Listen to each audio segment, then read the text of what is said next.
10 minutes they're giving me, so 10 minutes to make mobile work. I decided to narrow the focus to try and make that slightly achievable. I know a lot of you put your hands up, but most didn't. Quartz is something that launched September 2012. We're owned by Atlantic Media Company, which is an American publisher, the oldest continually publishing publisher in America, and known there as a great example of a very traditional publisher. 175 years it's been publishing The Atlantic, that's made the transition to digital very successfully. So Quartz was launched on the success of that, digital only, and very much mobile first. When we launched, smartphones represented about 30% of our traffic. Now we're just over 50%. So I'm going to talk just about the advertising. It's not such a departure from making advertising work because I'm going to take you through the 7 core principles that the commercial team always adhere to when putting together any sort of advertising campaign. And those are completely derived from what the editorial team have found out works. So weirdly, we're trying to get our users to behave in the same way with the advertising as they do with the content, and that increases results for everybody. So these are the 7 guiding principles. The first one shouldn't really be in any doubt, and that's produce quality. So your clients spend an enormous amount of intellectual energy, a lot of time, a lot of effort, and a lot of money in producing fabulous assets that can end up looking terrible if you don't spend some time on them. So this is an example. I've got a pointer. I thought this was the fireworks button, but it's a pointer, isn't it? So this is an example we use. So this is from Lincoln Motor Company from the end of last year. They came with us with a car configurator, about 6 different videos, and said, what can you do with this? So we started with the mobile unit first, which is often the sort of backwards to how things end up getting done. And we created a big, beautiful unit where people could play a video, then it would show other units. You could launch the configurator within it, and then once we'd built that, we started to figure out how does that now look on tablet, and then lastly, how does it work on desktop, because it's the easiest.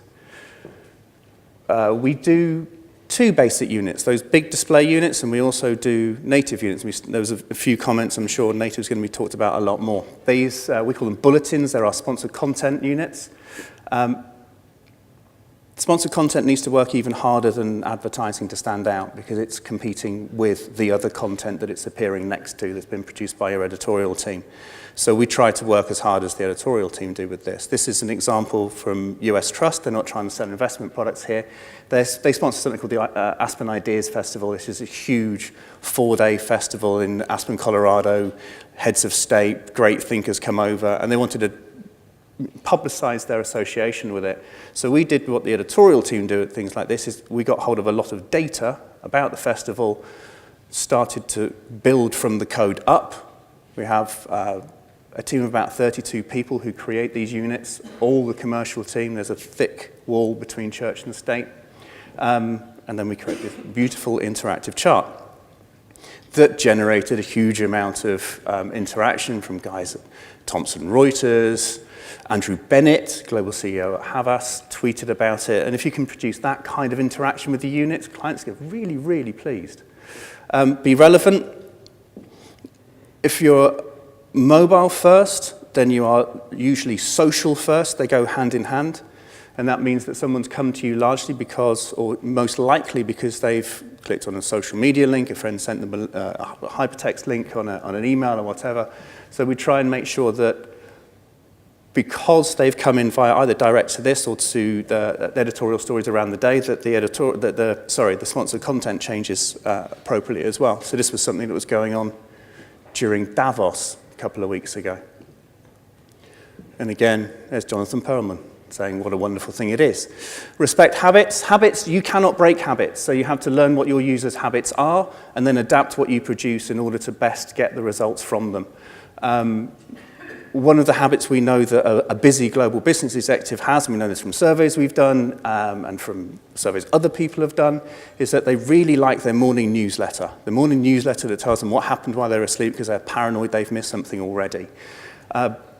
Really simple, text-driven normally.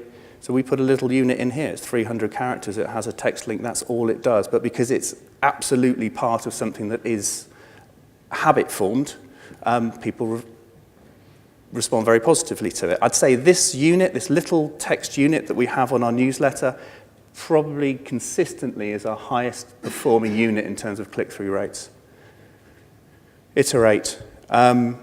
We should do this on everything, but we do it from mobile first. This is a good example of it. The hard work really starts, people have their starting point for hard work, but the hard work starts again once the campaign goes live. You've got the opportunity to change and adjust as you know user behavior. This is a good example of where we did it for Adobe. They gave us this. What they really wanted to do was get a lot of social conversation going amongst people in marketing and CMOs in particular. They started off giving us this headline here, which is pretty generic. If content is king, video is heir to the throne, which did get some conversation going, and it did amongst senior business people, and they were all quite pleased with that, but it wasn't marketing people, so we tried a different headline, which was how encrypted video is redefining the mobile experience. A much narrower appeal. You know, you get CMOs from Siemens and the CMO of Good, and various other marketing executives start doing that, so constantly changing it. Optimizing for mobile sort of goes back to the habits that I was talking about earlier.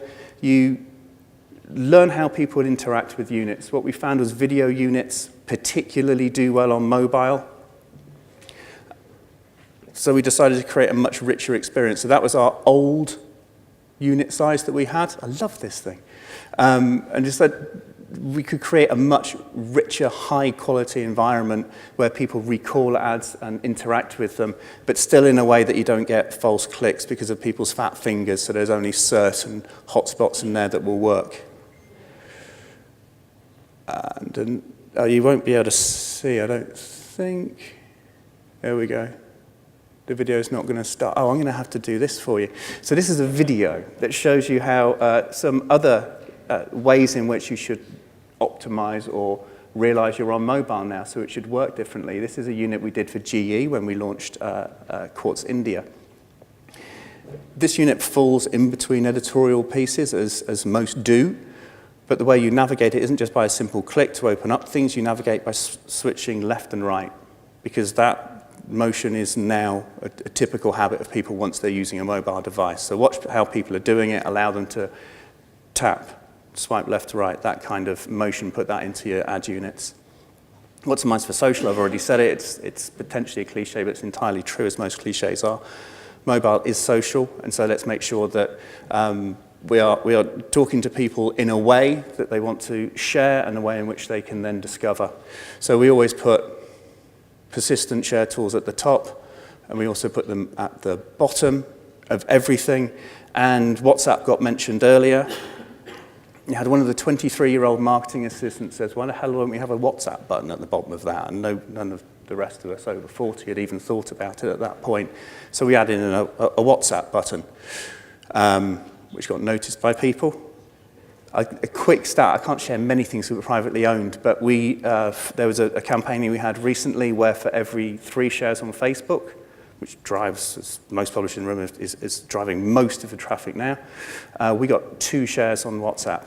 It's really significant and immediately made an impact. Apologies to those few people who may have seen me talk before, but I bang on about transparency every time I get the opportunity. Don't fool your user wherever you are, whether it's on mobile or on tablet or on desktop. Tell them who's written the piece, otherwise you're going to be called out. You're going to feel bad when you do it anyway, but you will get called out of it and then called out on it, and then you'll start to lose the reason why advertisers come to you. So this is how we do it. We put a logo, we say sponsor content, we label every asset that's within that unit, so if anybody extracts it, it still looks like sponsor content rather than from us. And then say you didn't write, your editorial team didn't write it because they shouldn't be. I think that's 10 minutes, which is good because I've finished.